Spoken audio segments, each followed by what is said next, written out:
tepuk tangan yang meriah bagi Tuhan kita. Haleluya.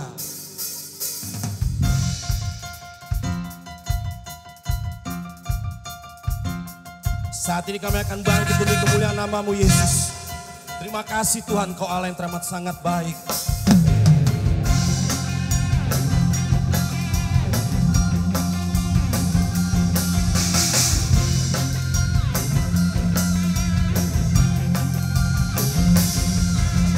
Mari kita semua umat pilihan Allah, dengarlah panggilannya untuk menggenapi firman-Nya. Sekaranglah waktunya untuk berdiri bagi bangsa ini. Mari maju umat pemenang. Mari kita semua umat pilihan Allah, dengarlah panggilannya untuk menggenapi firman-Nya. Sekaranglah waktunya untuk berdiri bagi bangsa ini. Mari maju umat pemenang. Bukan bangkit, nyatakan kemuliaan-Nya. Bukan bangkit, nyatakan kebesaran-Nya. Sampai setiap lutut bertelut, semua lidah mengaku Yesus Kristus Dialah Tuhan, Raja segala raja. Dialah Raja.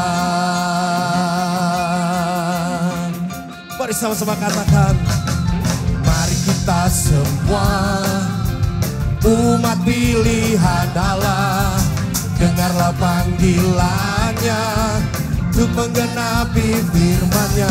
Sekaranglah waktunya untuk berdiri bagi bangsa ini. Mari maju umat pemenang. Bukan bangkit, nyatakan kemuliaan-Nya.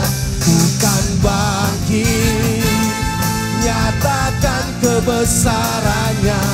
Sampai setiap lutut bertelut, semua lidah mengaku Yesus Kristus Dialah Tuhan, Raja segala raja.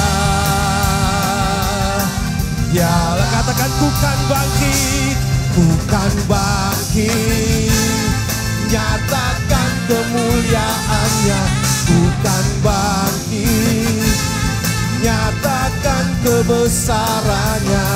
Sampai setiap lutut bertelut, semua lidah mengaku Yesus Kristus Dialah Tuhan, Raja segala raja. Dialah Raja, Dialah Tuhan, Dialah Tuhan, Dialah Raja, Dialah Raja. Kami bangga memiliki Allah seperti-Mu Yesus. Yesus Allah kita perkasa, Raja segala raja, Allah maha besar. Yesus Raja kita perkasa, Raja segala raja, Allah maha besar. Lawan musuh dengan senjatanya, firman Allah yang berkuasa. Injak iblis dengan kuasa Allah, kita bebas, dibebaskannya. Haleluya, haleluya, haleluya. Yesus Allah kita perkasa, Raja segala raja, Allah maha besar.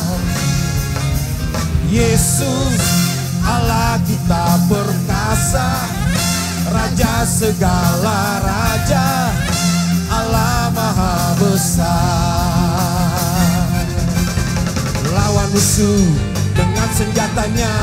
Firman Allah yang berkuasa, injak iblis dengan kuasa Allah. Kita bebas, dibebaskannya.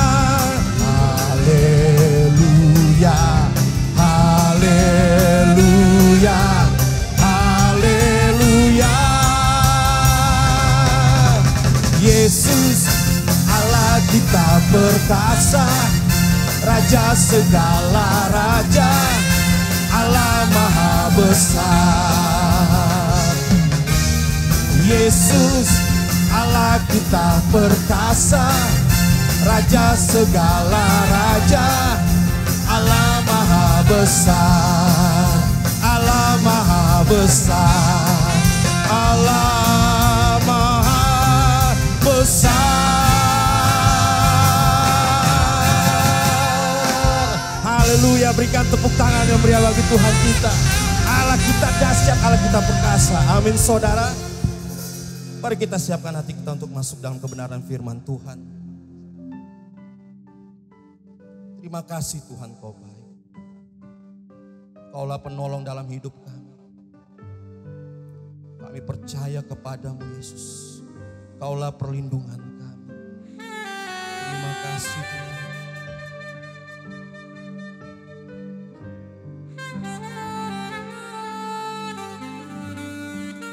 Hanya padamu kami berseru ya Allah. Kau Tuhan, penolong dalam hidupku. Ku percaya hanya kepadamu.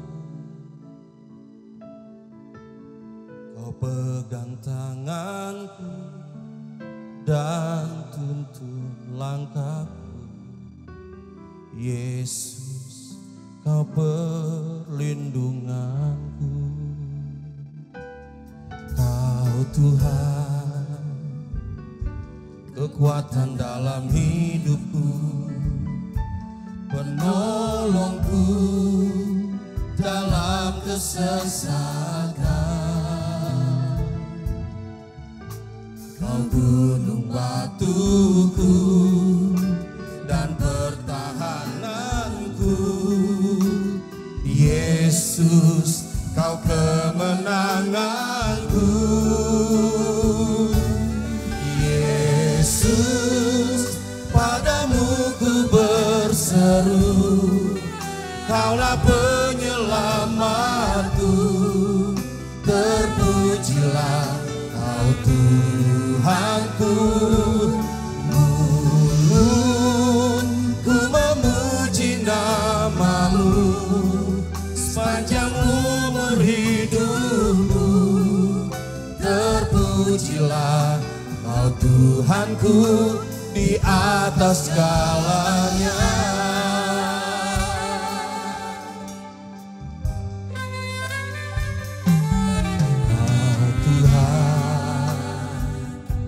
Penolong dalam hidupku, ku percaya hanya kepadamu.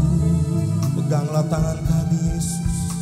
Kau pegang tanganku dan tuntun langkahku. Yesus, Kau perlindunganku. Tuhan, kekuatan dalam hidupku, penolongku dalam kesesakan. Kau gunung batuku dan pertahananku. Yesus, Kau kemenangan.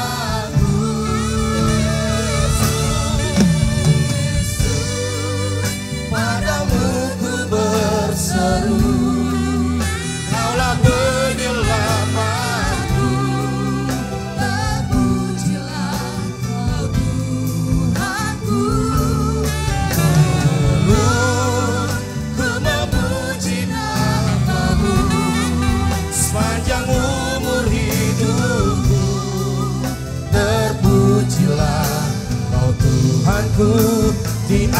atas segalanya. Yesus, padamu ku berseru, Kaulah penyelamatku. Terpujilah Kau Tuhanku. Dulu ku memuji nama-Mu sepanjang umur hidupku. Terpujilah Kau Tuhanku di atas segalanya. Kaulah sumber kuat kami, Kaulah sumber kuatku, Kaulah kehidupanku, Kaulah pertahananku.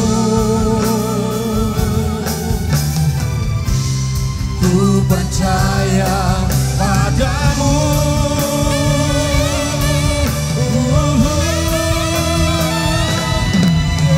Yesus, padamu ku berseru, Kaulah penyelamatku. Terpujilah Kau Tuhanku.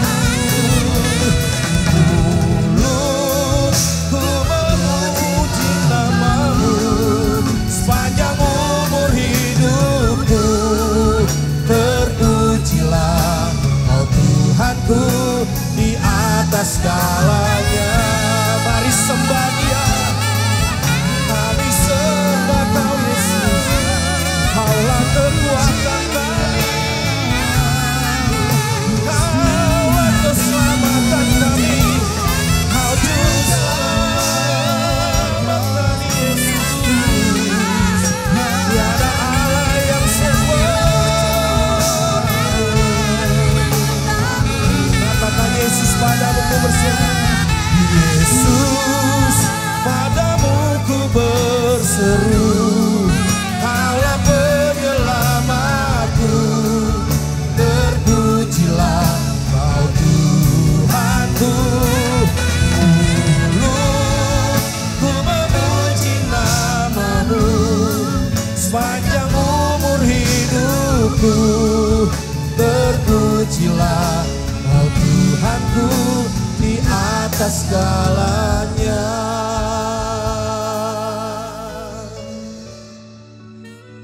Kami menyerahkan hidup kami hanya bagi-Mu Tuhan. Walaupun keadaan kami saat ini ada virus-virus corona, tapi kami yakin dan percaya Engkau selalu melindungi kami Tuhan. Engkau selalu berserta dengan kami, karena Engkaulah jawaban dalam kehidupan kami Tuhan. Terima kasih Tuhan. Kau Allah yang dahsyat, Kau Allah yang luar biasa Yesus. Makasih Tuhan. Hanya Kau yang menjadi tempat jawaban. Hanya Kau tempat ku berharap. Berjalan bersama-Mu ku takkan goyah, sebab tangan kasih-Mu tersedia bagiku. Selamanya Kau ku cinta. Mari sama-sama katakan.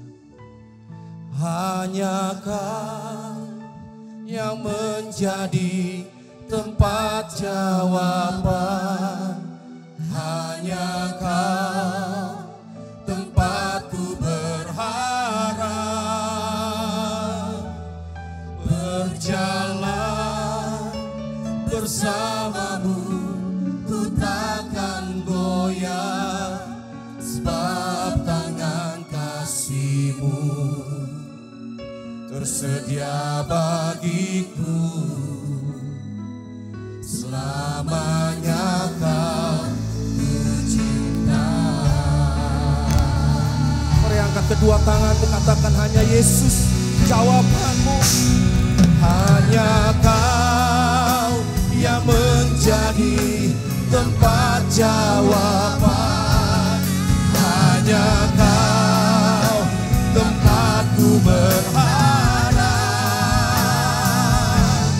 Berjalan bersamamu, ku takkan goyah, sebab tangan kasih-Mu tersedia bagiku. Selamanya Kau ku cinta. Hanya Kau yang menjadi tempat jawaban. Hanya Kau tempatku berharap. Berjalan bersama-Mu, kami tidak akan goyah Yesus menghadapi situasi ini, sebab tangan kasih-Mu tersedia bagiku. Selamanya Kau ku cinta. Sebab tangan kasih-Mu, sebab tangan kasih-Mu tersedia bagiku. Selamanya Kau ku cinta. Selamanya Kau ku cinta. Selamanya Kau ku cinta. Selamanya Kau ku cinta. Berikan tepuk tangan yang meriah bagi Tuhan Allah kita. Haleluya.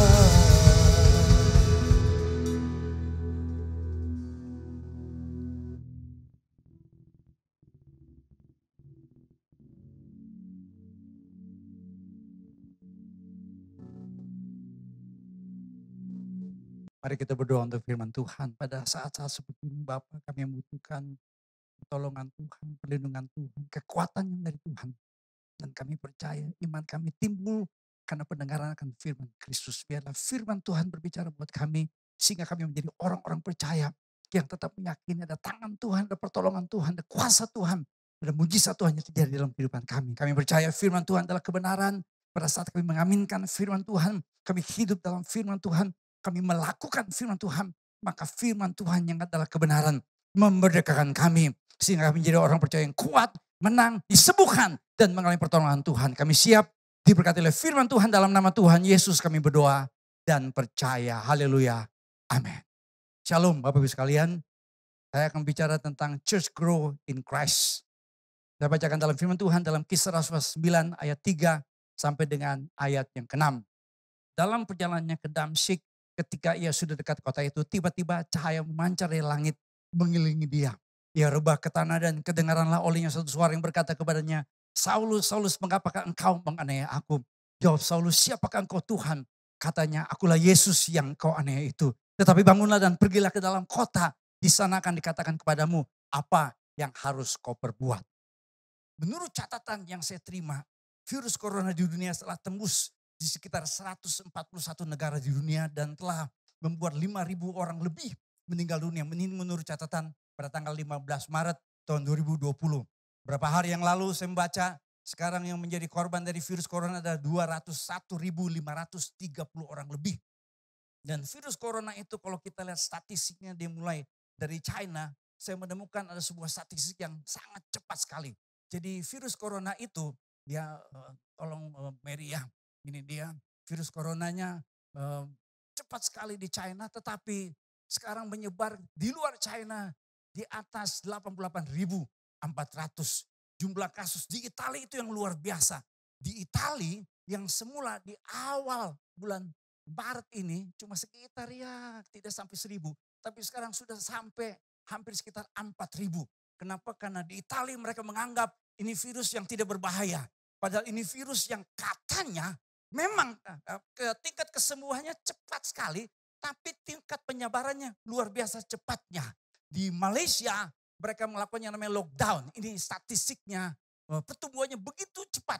Dan di Indonesia walaupun kita tidak melakukan lockdown. Tetapi di Malaysia, di Indonesia ya mengalami masalah yang disebut dengan darurat corona.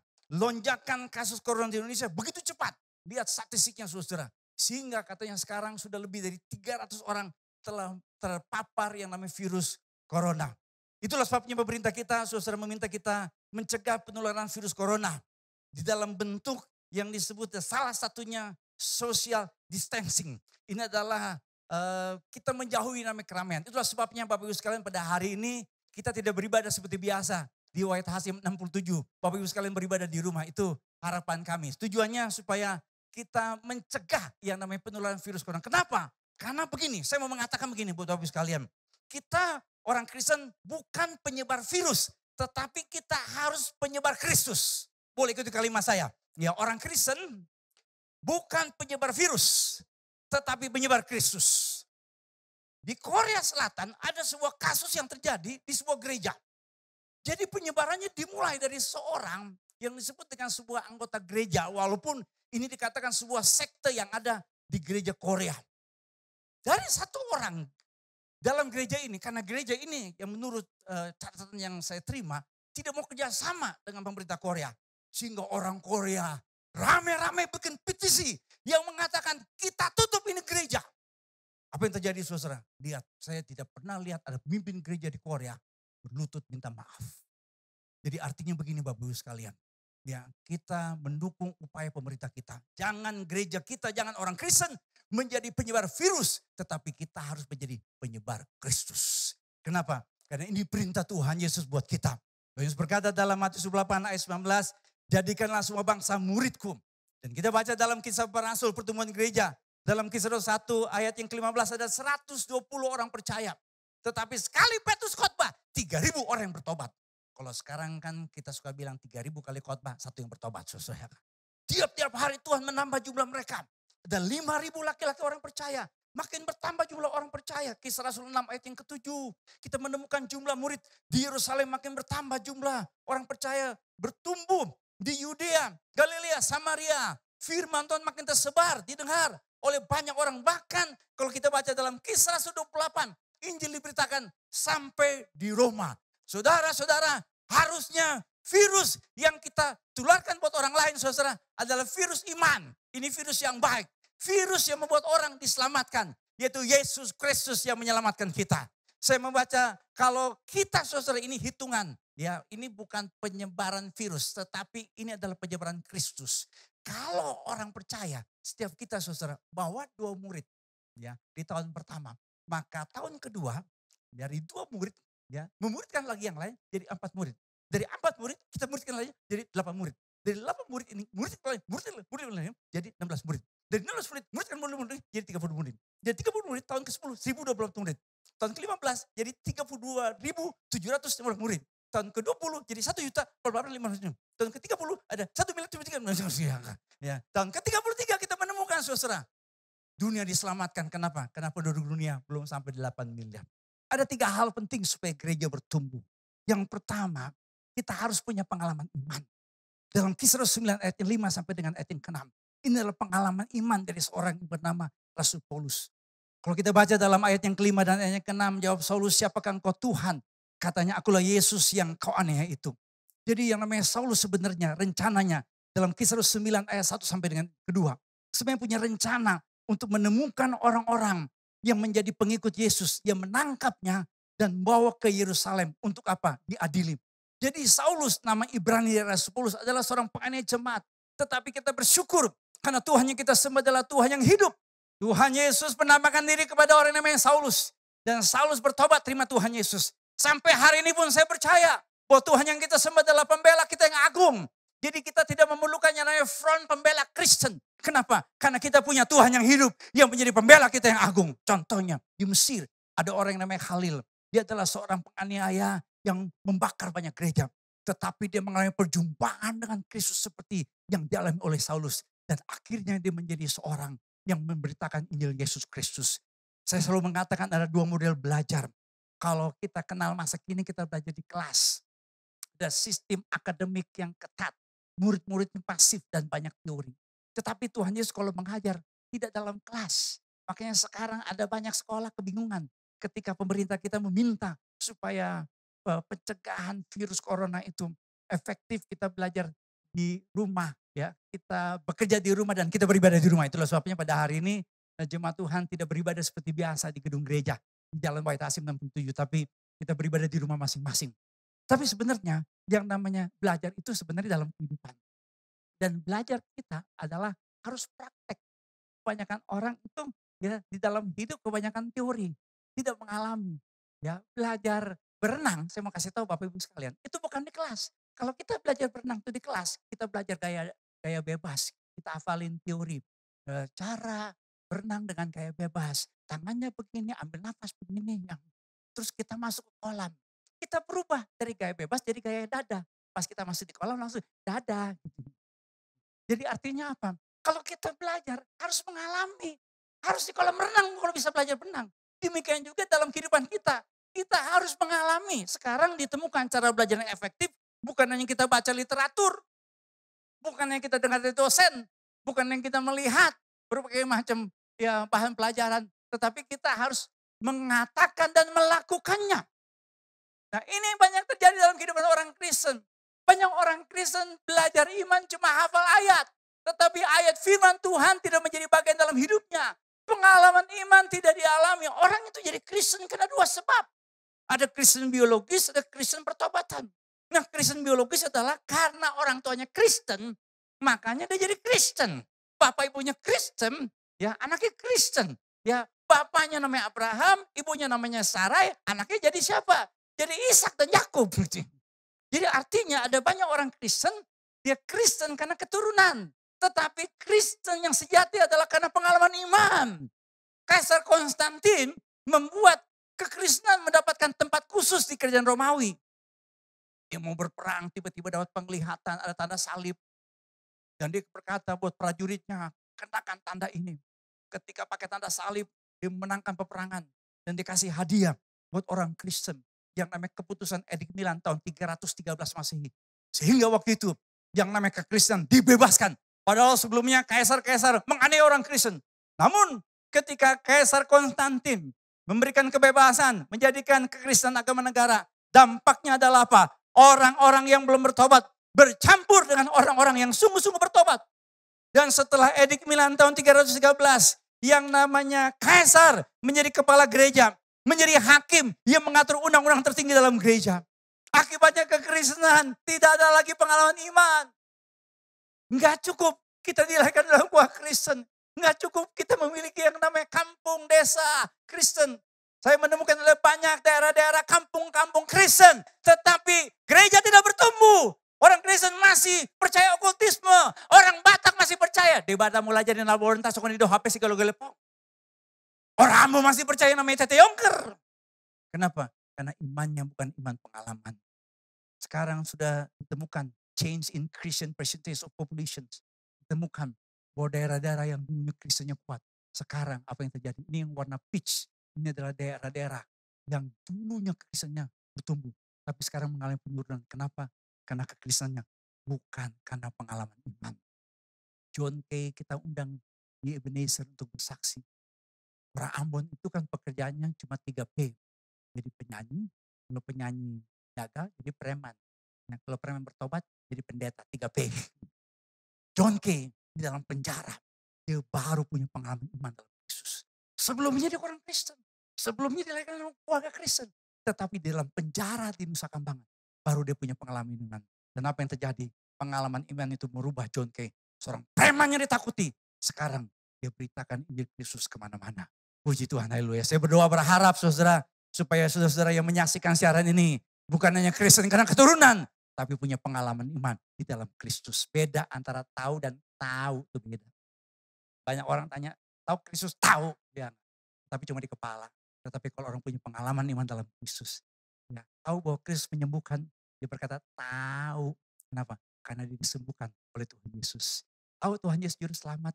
Kalau orang belum diselamatkan, dia akan berkata tahu. Tetapi kalau dia sudah mengalami pengalaman iman dalam Kristus, diselamatkan, dikuduskan oleh darah Kristus, dia ditanya, tahu Yesus juru selamat? Dia akan berkata, tahu. Menurut saudara, siapa itu Yesus? Apakah saudara tahu? Dia berharap saudara yang menyaksikan siaran ini berkata, tahu. Bukan tahu. Puji Tuhan. Yang kedua, kita harus tahu panggilan iman kita sebagai orang percaya. Karena setelah Saulus, nama Ibrani Rasul Paulus, diselamatkan dalam pengalaman iman yang luar biasa.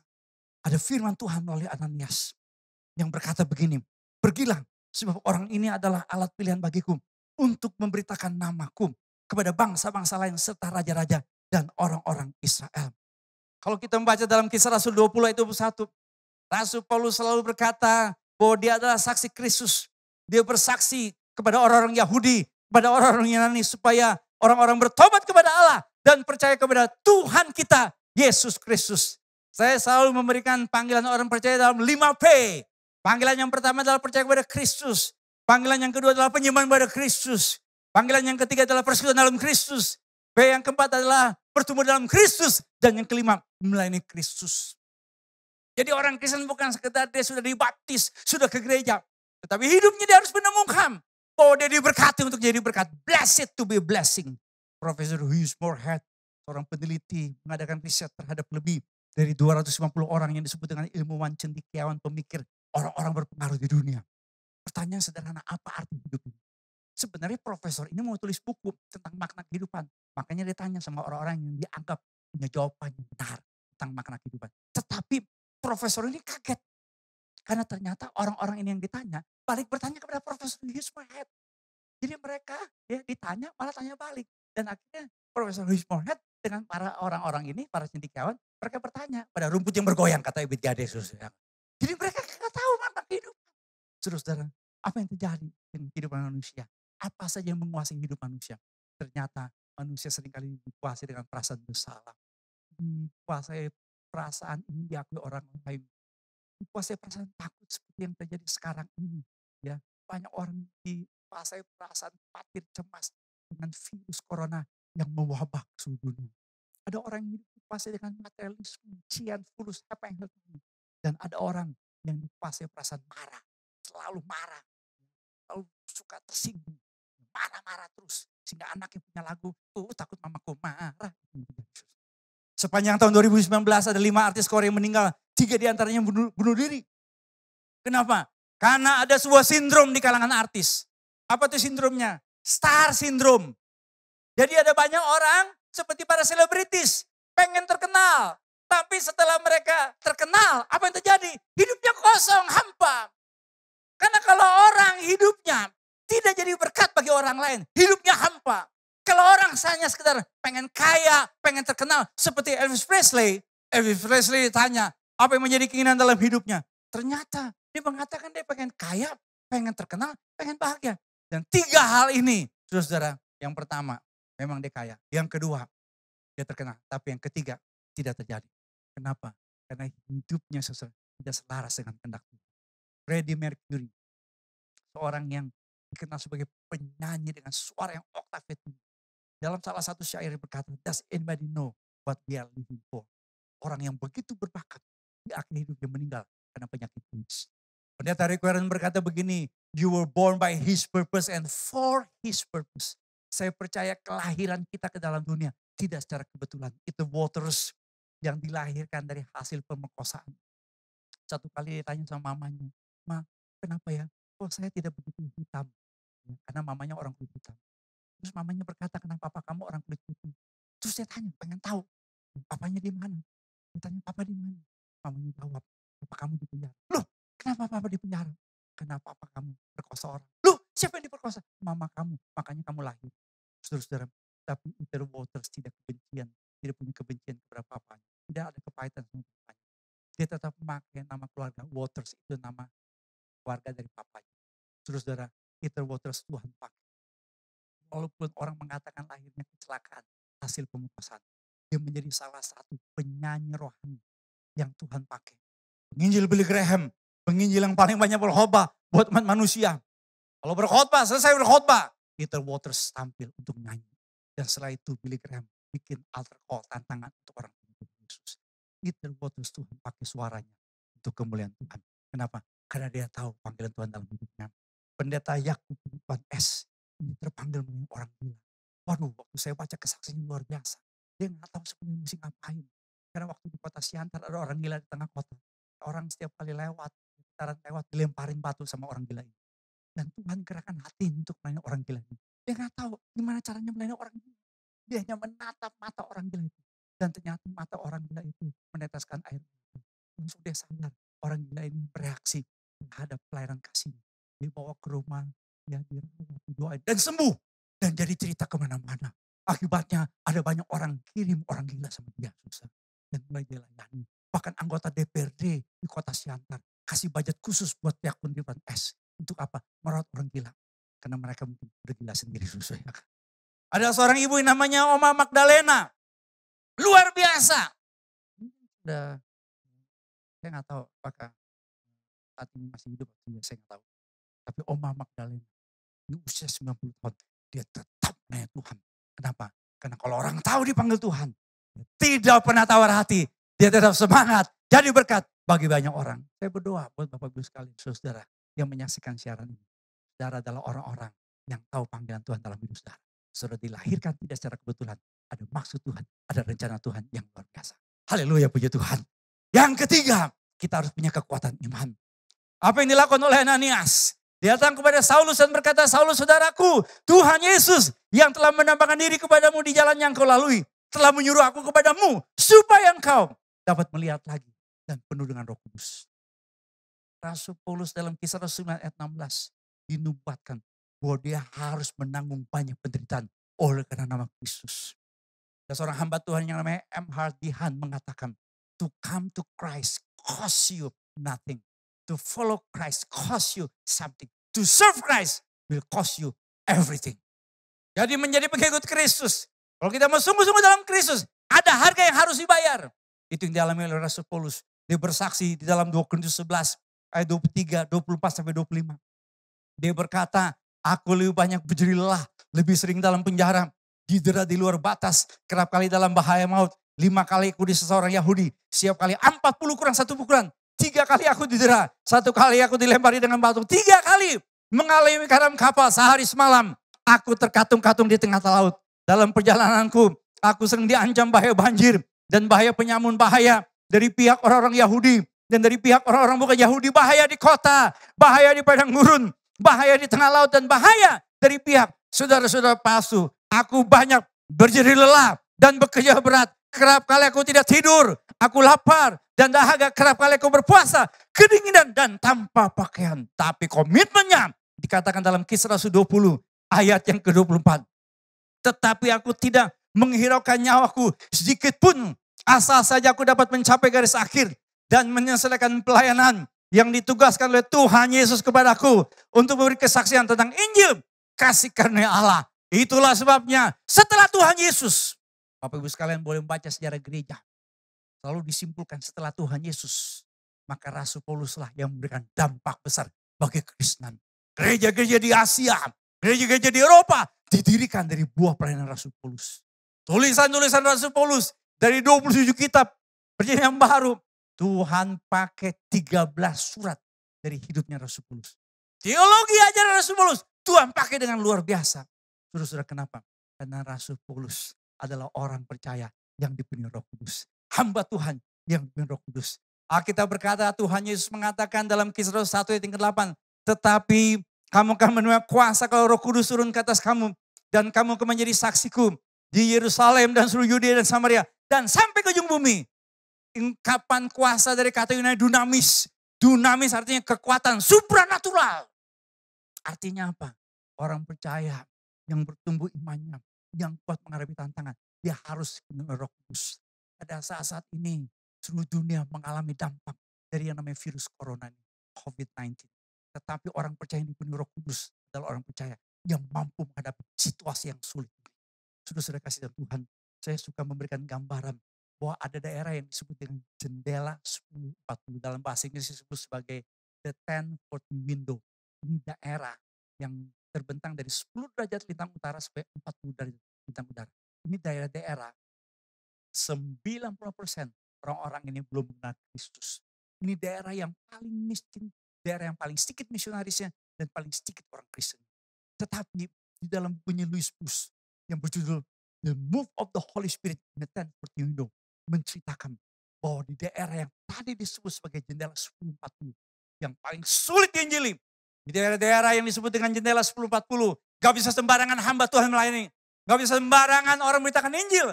Tetapi Louis Bruce bersaksi dalam bukunya, ada gerakan rohani. Karena kenapa? Judul bukunya jelas mengatakan, The Move of the Holy Spirit in the 1040 window. China, yang sekarang selalu dijadikan sumbernya dari wabah virus corona, itu saat ini dia mengalami pertumbuhan gereja yang luar biasa. China termasuk wilayah yang disebut dengan jendela 1040. Kalau kita lihat grafik ini, yang warna biru ini adalah pertumbuhannya orang Kristen. Yang warna merah adalah orang-orang yang menjadi anggota partai komunis di China. Ternyata menurut statistik yang ditemukan, orang-orang Kristen pertumbuhannya mengalahkan ya, pertumbuhan dari partai komunis di China. Apa yang terjadi susah? Karena di China orang-orang percaya dipenuhi Roh Kudus. Kalau saudara mau kuat, saudara harus penuh Roh Kudus. Tapi ada banyak orang Kristen penuh Roh Kudus cuma hari Minggu. Dengan menyanyi lagu Peganglah Tanganku Roh Kudus. Tapi Senin sampai Sabtu Roh Kudus. Makanya Carol Bates dikutip oleh dosen saya Reverend F.J. May. Mengatakan begini, jika Allah mengambil Roh Kudus dari tengah-tengah mereka pada saat itu, atau gereja mula-mula, gereja Kisah Para Rasul, sekitar 90% dari apa yang sedang mereka lakukan akan langsung berhenti. Dan setiap orang akan mengetahui perbedaannya. Tetapi jika Allah mengambil Roh Kudus dari tengah-tengah kita saat ini, gereja sekarang, sekitar 95% dari apa yang sedang kita lakukan akan terus berjalan dan tidak seorang pun mengetahui perbedaan. Carol Bates mau mengatakan, gereja mula-mula bertumbuh bukan sekedar karena mereka punya yang namanya teknologi. Gak ada teknologi, gak ada yang namanya kecanggihan alat. Saya suka mengatakan begini, teknologi gak boleh mengganti mujizat, gak boleh mengganti kuasa Roh Kudus. Dulu orang kalau buka kaca mobil, ya, jendela mobil, itu perlu begini deh. Tapi sekarang pakai yang namanya power window. Kita pencet dong, cengat turun, jebol. Power window, jendela berkuasa. Saya pernah bilang, ini berapa tahun yang lalu, ternyata jadi kenyataan. Saya bilang besok-besok kita gak perlu ngomong sama, kita gak perlu pencet-pencet, kita perlu ngomong, kita cukup ngomong aja. Kita ngomong aja sama jendela, turun, naik lo. Sekarang betul, itu mobil wuling dari China, ya, bikin teknologi. Jadi sekarang di mobil itu, padahal tuh mobil wuling yang buat dari China. Tapi kita ngomong bahasa Indonesia, ngerti. Ya, kita bilang AC turun, dingin, ya, turun jendela, ya, bahkan kita lagi nyetir, somai keluar, ya enggak. Teknologi canggih boleh ada, tapi kuasa Roh Kudus gak bisa diganti oleh teknologi. Saya bersyukur karena teknologi ini Bapak Ibu sekalian bisa menyaksikan, ya, namanya siaran ini dari rumah masing-masing. Tetapi tetap kita harus percaya pada kuasa Roh Kudus. Gereja Tuhan bertumbuh karena 3 hal. Yang pertama, kita harus punya pengalaman iman. Yang kedua, kita tahu panggilan iman. Dan yang ketiga, kita tahu kekuatan iman karena kuasa Roh Kudus. Amin. Tuhan memberkati. Haleluya. Mari kita berdoa. Kita bersyukur karena firman-Nya berbicara buat kita.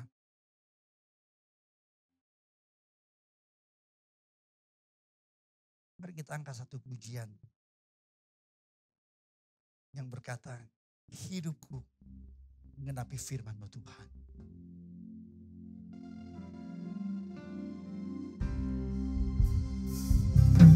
Hidupku mengenapi firman-Mu, tanda mujizat sertai tiap langkahku. Kau bersamaku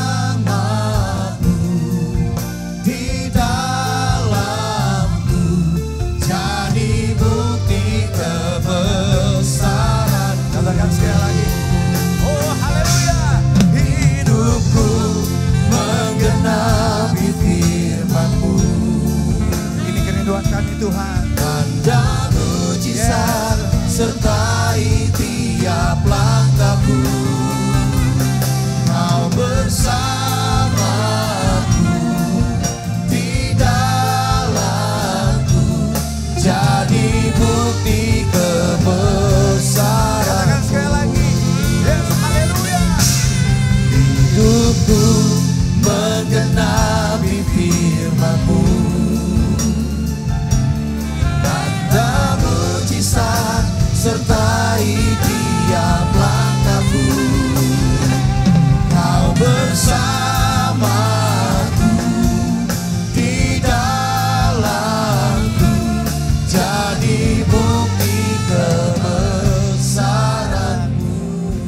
Bapak Ibu sekalian yang menyaksikan siaran ini, angkat tangan dalam hadirat Tuhan. Mari kita bersatu hati dalam berdoa. Bapak, kami berdoa, balas setiap anak-anakmu, setiap jemaatmu yang menyaksikan siaran ini, yang menyaksikan rekaman ini Tuhan. Engkau memberkati, Engkau menjamahnya. Biarlah setiap kami Tuhan menjadi orang-orang percaya yang tahu panggilan Tuhan. Setiap orang tua yang mendengarkan firman Tuhan saat ini, dipersiapkan Tuhan menjadi teladan iman. Siapapun kami Tuhan, sebagai warga negara kami menjadi teladan iman. Dan setiap kali Tuhan berikan roh keberanian untuk menjadi saksi Tuhan dimanapun Tuhan tempatkan kami. Kami berdoa Tuhan untuk Indonesia. Kami berdoa Tuhan supaya shalom yang dari Tuhan tercurah atas bangsa kami.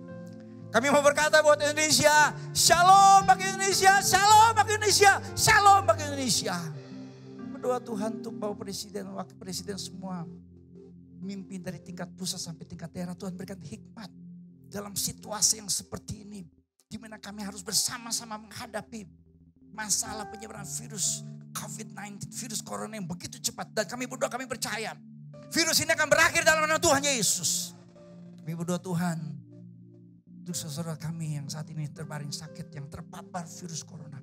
Kami berdoa Tuhan, Tuhan menjamah, Tuhan menyembuhkan, Tuhan berikan kekuatan, Tuhan berikan mujizat pertolongan. Secara khusus Tuhan untuk memerintah kami, berikan hikmah secara khusus untuk mengatasi wabah penyebaran virus corona yang begitu dahsyat ini. Tapi kami percaya Tuhan yang kami sembah lebih dahsyat dari segala macam bentuk sakit, penyakit, sampar, dan virus ini. Kami tahu ada Tuhan yang memberi penilung dan penolong kami. Kami berdoa Tuhan untuk anak-anak-Mu yang menyaksikan siaran ini Tuhan. Tuhan tutup bungkus kami dengan kuasa dari Tuhan Yesus. Perlindungan Tuhan, penjagaan Tuhan, kesehatan yang sempurna dari Tuhan. Itu ada dalam diri kami masing-masing. Terima kasih Bapa. Kami berdoa mengucap syukur. Karena Tuhan masih memberikan kami kesempatan untuk boleh bersekutu, memuji muliakan nama Tuhan. Sebentar Tuhan kami akan mengakhiri ibadah ini. Kami akan menerima berkat dari Tuhan. Mari saudara jemaat Tuhan, kita angkat tangan kita sekali lagi. Mari kita aminkan kalimat-kalimat berkat ini supaya digenapi dalam kehidupan saudara. Diberkatilah keluarga saudara. Diberkatilah usaha dan pekerjaan saudara. Diberkatilah pertumbuhan iman saudara. Diberkatilah kesehatan saudara. Dan diberkatilah masa depan hidup saudara. Sesuai kasih dalam Tuhan, kembalilah terimalah berkat Tuhan. Kasih karunia dari Tuhan Yesus Kristus, kasih Allah Bapa, persekutuan, pimpinan dan penggerapan Roh Kudus menyertai Bapak Ibu sekalian dari sekarang sampai selama-lamanya. Haleluya. Yang percaya katakan bersama dengan saya. Amin. Tuhan berkati. Terima kasih Yesusku, terima kasih Yesusku. Puji syukur hanya bagi Tuhanku. Terima kasih Yesusku, terima kasih Yesusku. Puji syukur hanya bagi Tuhanku. Puji syukur hanya bagi Tuhanku. Puji syukur hanya bagi Tuhanku.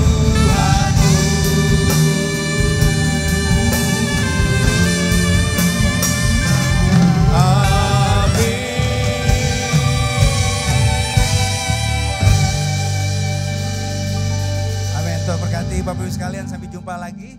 Ingat tetap di rumah, jangan jalan-jalan ke mall. Saya tahu biasanya hari Minggu orang Kristen suka jalan-jalan di mall. Tapi jangan tinggalkan rumah, tetap di rumah, jangan jalan-jalan. Kalau ada yang ketemu sama saya, ketemunya di mana ya? Kita masing-masing di rumah. Tuhan memberkati. Happy Sunday, God bless you. Puji Tuhan.